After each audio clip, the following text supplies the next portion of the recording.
বাড়ি তৈরি করতে চলেছেন, সবচেয়ে বেশি নজর দিতে হবে বাড়ির দরজার উপরে। কারণ দরজা দিয়ে আপনি যেমন ঢুকবেন বা বেরোবেন, ঠিক একইভাবে আপনার সমৃদ্ধি, আপনার টাকা পয়সা, অর্থনৈতিক বিষয়, সেগুলোরও কিন্তু প্রবেশ পথ আপনার সেই দরজা। সুতরাং দরজার দিক, স্থান এবং দরজার সাইজ প্রত্যেকটি বিষয় কিন্তু গুরুত্বপূর্ণ।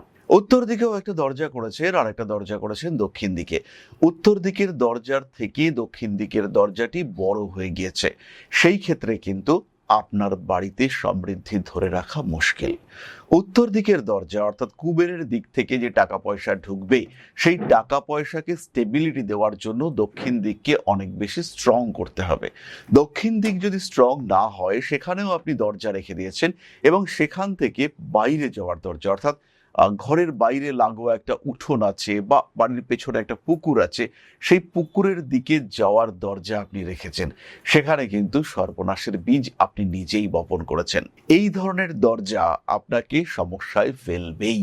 তাই খেয়াল রাখতে হবে বাড়ি করবার সময় বাড়ির উত্তর দিকের দরজা এটা হবে বড়, কিন্তু দক্ষিণ দিকের দরজা যদি থাকে, যদি না থাকে তো ভীষণ ভালো।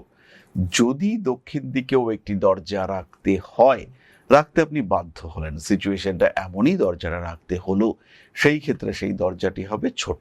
দক্ষিণ দিকে যদি দরজা থাকেই, সেই দরজাকে কিন্তু ভীষণ মজবুত করতে হবে, আর সেই দরজাতে ছিটকিনি দিয়ে, খিল দিয়ে লক লাগিয়ে রাখতে হবে। দরজার কিন্তু আবার অনেকগুলি ভাগ রয়েছে।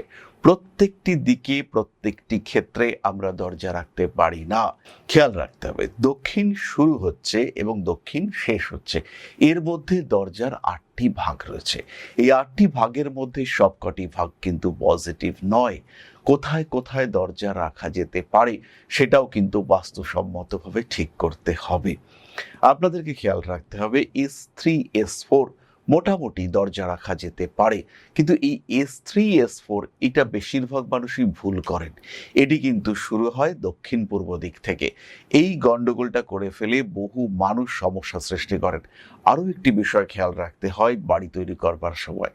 বেশিরভাগ ক্ষেত্রে আমরা দেখতে পাই যে প্রপার নর্থ বা ইস্ট বা সাউথ বা ওয়েস্টের সঙ্গে বাড়িটা সেই ইনক্লিনেশনে নেই, কিছুটা অ্যালাইন্ড ওয়েতে আছে, এবং এই যে বেঁকে বাড়িটা রয়েছে, সেখানে দরজাকে কিন্তু আমাদের করা উচিত একদম পারপেন্ডিকুলার ডিরেকশনে।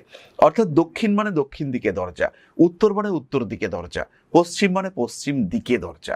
মানে পশ্চিমের সঙ্গে 30 ডিগ্রি কোণ করে দরজাটা হেলে রয়েছে, এটা কিন্তু হওয়া ঠিকঠাক নয়। সেই ক্ষেত্রে আপনার বাড়ির তত্ত্বগুলির মধ্যে ইমব্যালেন্স দেখতে পাওয়া যাবে। এই ক্ষেত্রে হতে পারে বাড়িতে একটা কোণ সৃষ্টি হলো বা একটা কাট বেরিয়ে এলো, সেটা কিন্তু তুলনামূলকভাবে পজিটিভ। যদি উত্তর দিকে আপনার একটা দরজা থাকে, যদি উত্তর দিকে একটা সুন্দর ব্যালকনি থাকে, উত্তর পশ্চিম দিকে যদি একটা ব্যালকনি থাকে, এগুলো কিন্তু বাড়িতে প্রচুর পজিটিভ ভাইবস ক্রিয়েট করে। কিন্তু এরা যদি প্রপার উত্তর দিকে থাকে, তাহলে যে ভাইবস আপনি পাবেন, উত্তর দিকের সঙ্গে যদি 15 ডিগ্রি 20 ডিগ্রি কোণ করে থাকে, তাহলে কিন্তু সেই ভাইবস আপনি পাবেন না। ফলে বাস্তু ব্যাপারটা ভীষণ সিম্পল, আর তার থেকেও বাস্তু ব্যাপারটা ভীষণ জটিল। সামান্য হিসেবের গন্ডগোল সেটা কিন্তু আপনাকে সমস্যা এনে দিতে পারে। আরো একটি বিষয় বুঝতে হবে, বাস্তু আর একটা সার্টেন পিরিয়ডে আরো একটি বিষয় বুঝতে হবে, বাস্তু কিন্তু এক একটা সময় সেন্সিটিভ হয়ে ওঠে। যখন এই বাস্তু সেন্সিটিভ, তখন ছোট্ট ছোট্ট বাস্তু ডিফেক্ট মারাত্মক সমস্যা ক্রিয়েট করতে পারে। আর যখন বাস্তু এতটা সেন্সিটিভ নয়, সেই সময় কিন্তু এতটাও ডিফেক্ট আসবে না। তাহলে আপনাকে রিয়েলাইজ করতে হবে আপনার বাস্তু কি আদৌ এই সময় সেন্সিটিভ হয়ে আছে, বাস্তু কি আদৌ এই সময় সেন্সিটিভ হয়ে নেই। এই বিষয়ে আমরা পরে বিস্তারিত আলোচনা করব।